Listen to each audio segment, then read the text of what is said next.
একাদশ কিন্তু বলটি মাঠে নিক্ষেপ করেছিল। আসলে সময় মতো খেলোয়াড় না থাকায় বলটি কিন্তু অন্যদিকে চলে যায়। বলটি কিন্তু ফুটবল একাদশের আওতায় তিনি বলটি সেন্টার করে দিলেন। বলটি কিন্তু আবার 10 নম্বর জার্সি পরিহিত খেলোয়াড় বলটি নিক্ষেপ করলেন কর্নারের দিকে। সেখান থেকে কিন্তু একদম ডি বক্সের সামনে গোল হতে পারে। আসলে গুলির কিন্তু প্রতিদ্বন্দ্বী সমস্যার কারণে কিন্তু বল মাঠের বাইরে ছেড়ে দেন এবং মাটিতে শুয়ে পড়েন।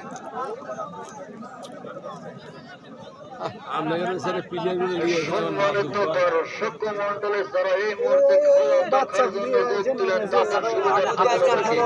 এ পর্যন্ত খেলার ফলাফল চলাকালীন ক্রিয়া ফুটবল একাদশ আপাতত 0 এবং ক্রিয়া ফুটবল একাদশ 1। খেলার মধ্যে যে কিন্তু আবারও খেলাটি শুরু হচ্ছিল। মাটি কামড়ে ঘুরি কিন্তু সবসময় সজাগ থাকেন এই বলটির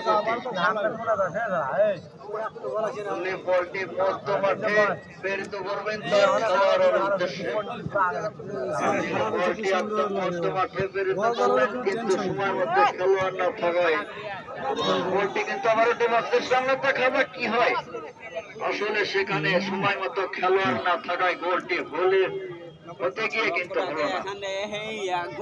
বলটি কিন্তু আবারও একাদশের আওতায় 6 নম্বর জার্সি পরিহিত খেলোয়াড় সেন্টার করে দিলেন। 20 নম্বর জার্সি পরিহিত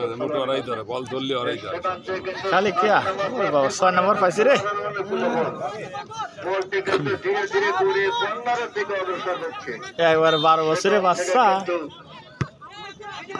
বলটি আউট রেফারির পাশে। আজকে কিন্তু মনোরম পরিবেশের কারণে অনেক দর্শক হয়েছে। কি বাসি বাজায় জীবনে তো এবার দেখিনি। খেলাটি উপহার পেয়ে বলটি কিন্তু আবারও নিয়ম অনুযায়ী মধ্যে মাঠে খেলা করাচ্ছেন সলনবেল ফুটবল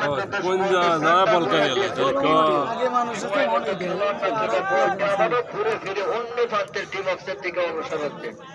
6 নম্বর জার্সি পরিহিত খেলোয়াড় সেন্টার করে দিলেন। সেখানে কিন্তু সলনবিল ক্রিয়া ফুটবল একাদশের খেলোয়াড়ের মাধ্যমে বলটি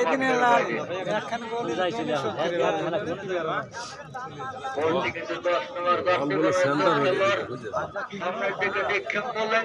সেখান থেকে কিন্তু আবারও তার ভয়ে বল। সেখান থেকে কিন্তু বলটি ধীরে ধীরে কাটাকাটির মাধ্যমে বলটি মাঠের বাইরে চলে যায়।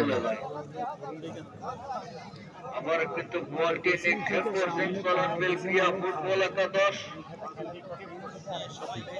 কিন্তু বলটির সামনের দিকে নিক্ষেপ করলেন। সেখান থেকে কিন্তু সময় মতো খেলোয়াড় থাকার কারণে বলটি ছেড়ে দিছে খেলা ছেড়ে দিছে। খেলোয়াড় থাকে না, 6 নম্বর গুলো দেয় না বারবারই খেলে।